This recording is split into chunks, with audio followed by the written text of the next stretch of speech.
How are you all? Hope कि सारे अच्छे से होंगे। तो काफ़ी महीनों के बाद मैंने आज अपने यूट्यूब चैनल पर एक छोटा सा वीडियो आपके लिए, आप सबके लिए लाया है, and mostly for class 11th students.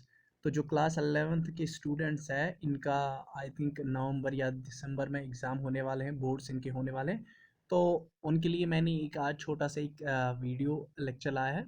तो इस वीडियो में मैंने जो इम्पोर्टेंट टॉपिक्स और जो एक्सपेक्टेड क्वेश्चंस आने के चांसेस है, किन टॉपिक्स से एक्सपेक्टेड क्वेश्चंस आ सकते हैं, तो इस लेक्चर में मैंने वो सारे यहाँ पर नोट डाउन किए हैं। सो आप अच्छे से वीडियो को देखिए और उसके बाद अच्छे से प्रिपेयर करिए उन टॉपिक्स को जो मैंने यहाँ पर बोले हैं। तो पहले ही चलते हैं हम यूनिट फर्स्ट पर। तो जो यूनिट फर्स्ट है, यूनिट फर्स्ट हमारा डाइवर्सिटी ऑफ लिविंग ऑर्गेनिज्म है। तो ये जो डाइवर्सिटी ऑफ लिविंग ऑर्गेनिजम्स है, इसमें बॉटनी का पोर्शन भी आता है और जोलॉजी का भी पोर्शन आता है। लेकिन मैं पर्टिकुलरली मैंने यहाँ पर जोलॉजी का पोर्शन लिया है। तो आप जोलॉजी में ये वाले क्वेश्चंस आप नोट डाउन कर सकते हो। तो यूनिट फर्स्ट में आपका लिविंग वर्ल्ड है। तो लिविंग वर्ल्ड में आपको जोलॉजी के पोर्शन के हिसाब के मुताबिक जोलॉजिकल पार्क्स बहुत ही ज़्यादा इम्पॉर्टेंट है, और ये रेगुलरली या कंटिन्यूसली जो प्रीवियस ईयर पेपर्स हैं उनमें ये कंटिन्यूसली आता है। ये क्वेश्चन जोलॉजिकल पार्क्स हो या नेशनल पार्क्स या सेंचुरीज हो, तो ये क्वेश्चन तो आता ही है। ठीक है, कभी म्यूजियम्स भी आ जाते हैं। तो ये आपका क्वेश्चन बन जाता है। नेशनल पार्क्स और सेंचुरीज ये बन जाता है लिविंग वर्ल्ड में आपके लिए। तो उसके बाद पहली यूनिट में जोलॉजी का एक और सब यूनिट है इस यूनिट में, दैट इज एनिमल किंगडम। तो एनिमल किंगडम में सबसे इम्पॉर्टेंट पोरोफेरा है, इनके साइलेंट फीचर्स। और पोरोफेरा क्यों इम्पॉर्टेंट है इतना? क्योंकि पोरोफेरा में आपने कैनाल सिस्टम इनमें है। तो तो ये सबसे इम्पॉर्टेंट बन जाता है, इसके साइलेंट फीचर्स। ठीक है, पोरोफेरा आप इनके साइलेंट फीचर्स पढ़ोगे। ठीक, एंड विद सम एग्जांपल्स, तो एग्जांपल्स को भी आपको याद रखना है। और उसके बाद प्लैटिहेल्मिन्थस मैंने यहाँ पर नोट डाउन किया है। प्लैटिहेल्मिन्थस क्यों मेरे ख्याल से इम्पॉर्टेंट बन जाता है? क्योंकि ये प्लैटिहेल्मिन्थस जो होते हैं, ये मोस्टली क्या होते हैं, ये डिजीज काजिंग ऑर्गेनिजम्स में होते हैं। तो उस हिसाब से इनके कैरेक्टरिस्टिक्स भी आपको, साइलेंट फीचर्स इनके भी याद रखने हैं आपको।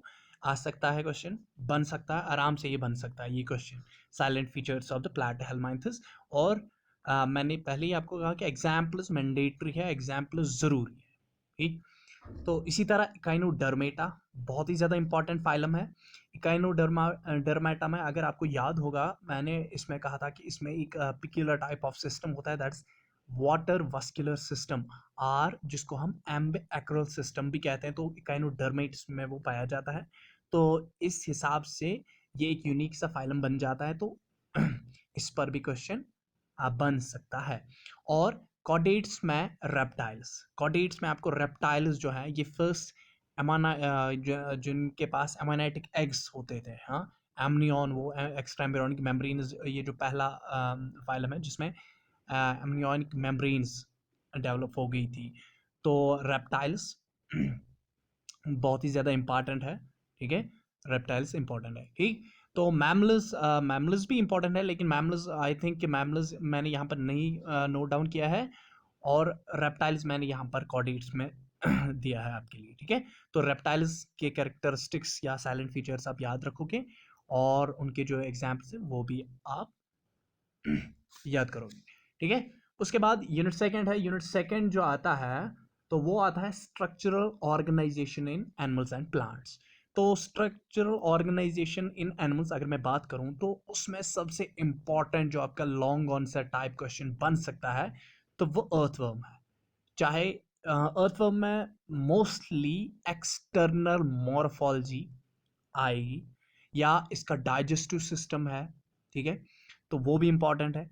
तो मतलब ऑन होल आपको अर्थवर्म आपको पढ़नी ही पढ़नी है। अर्थवर्म आपके लिए इंपॉर्टेंट बन जाता है, क्योंकि अगर आप प्रीवियस ईयर पेपर्स चेक करोगे तो उसमें फ्रॉग आया था। ठीक है, बट अर्थवर्म यहाँ पर एक 110% मैं यहाँ पर लिख रहा हूँ कि अर्थवर्म पर क्वेश्चन आएगा। इसी तरीके से कॉकरोच में सबसे इंपॉर्टेंट जो है वो उसका है एक्सक्रीटरी और रेस्पिरेटरी सिस्टम। तो रेस्पिरेटरी सिस्टम मैंने यहाँ पर नहीं लिखवाया है, लेकिन respiratory system of cockroach is also important. तो यहाँ पर लिखूंगा मैं रेस्पिरेटरी सिस्टम। तो रेस्पिरेटरी सिस्टम भी इसका इंपॉर्टेंट है, क्योंकि इसमें एक particular type of respiratory system होता है, that is called as tracheal system of respiration. और एक्सक्रीशन जो कॉकरोच की होती है, आपको पता होगा क्या, उसके जो हिंड गट होती है वहाँ पर हंड्रेड्स और 100 से ज़्यादा वो नीडल लाइक स्ट्रक्चर्स होते हैं, जिनको हम वो जो येलो कलर के होते हैं, जिनको हम मालफेजन टैब्यूल्स कहते हैं। तो वो एक्सक्रीटरी सिस्टम उसका बना देता है। तो उसके बाद वो मालफिजन टैब्यूल्स होते क्या है, उनमें अंदर की लाइनिंग जो क्यूबाइडल ब्रश बॉर्डर्ड इप्थीलियम होता है, जो एब्जॉर्ब करता है नाइट्रोजनस वेस्ट मटेरियल्स को सीलोम से।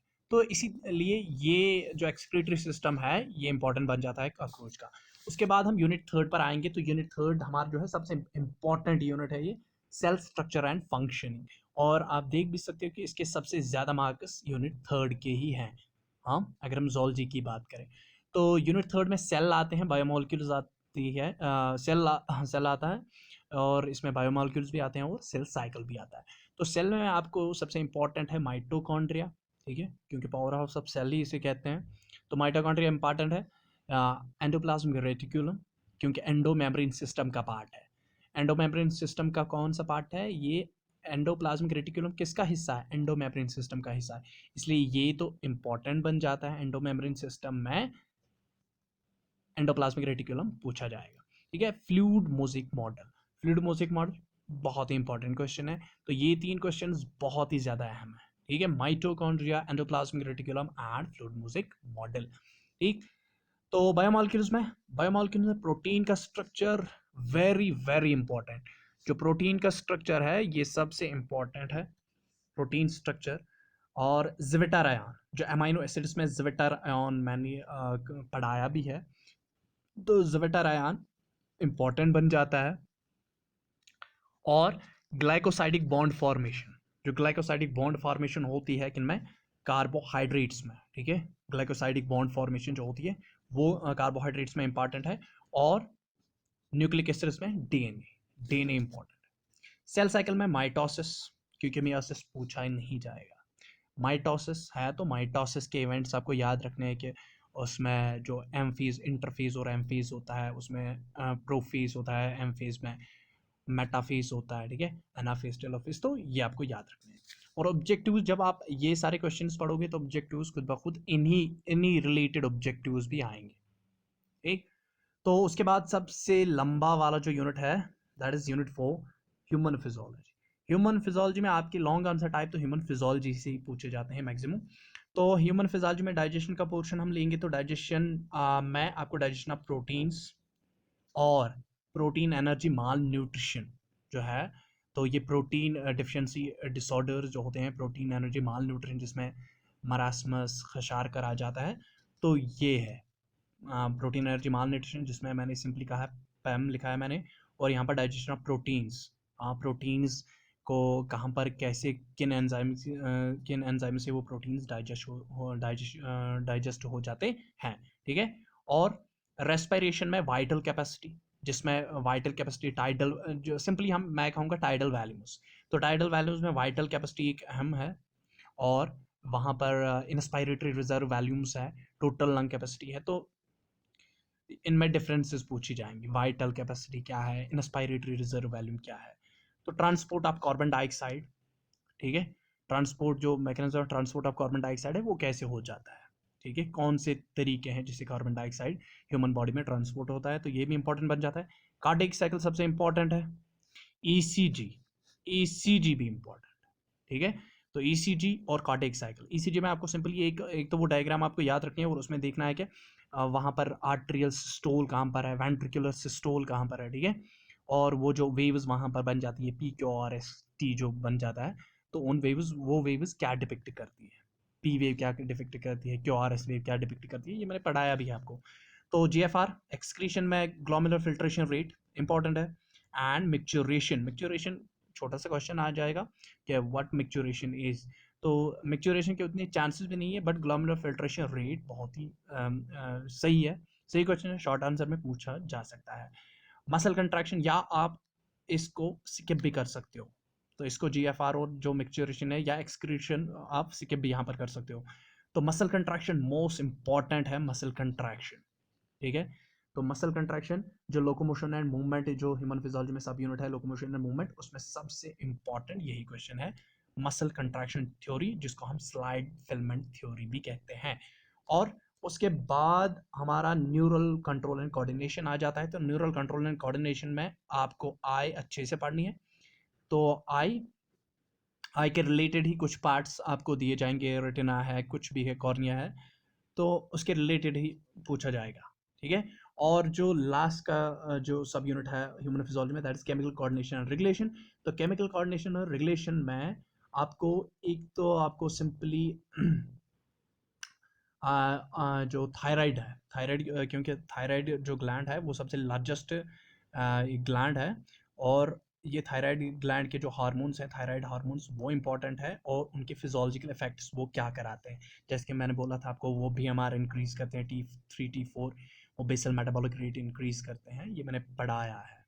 और हार्मोनल एक्शन मैकेनिज्म और मैकेनिज्म ऑफ हार्मोन एक्शन, चाहे वो स्टेरॉइड हार्मोन्स हो या नॉन स्टेरॉइड हार्मोन्स हो, ठीक है, तो वो एक्शन कैसे करते हैं, ठीक। तो these are the important topics and the expected questions will be from these topics। जो questions आएंगे वो इन्हीं टॉपिक्स में से आएंगे। आई होप कि आपको ये वीडियो अच्छा लगेगा और इसको आप लाइक करोगे, ठीक है। तो अगला वीडियो जो होगा वो क्लास 12th के लिए होगा, और वो भी बहुत ही ज़्यादा इंपॉर्टेंट होने वाला है।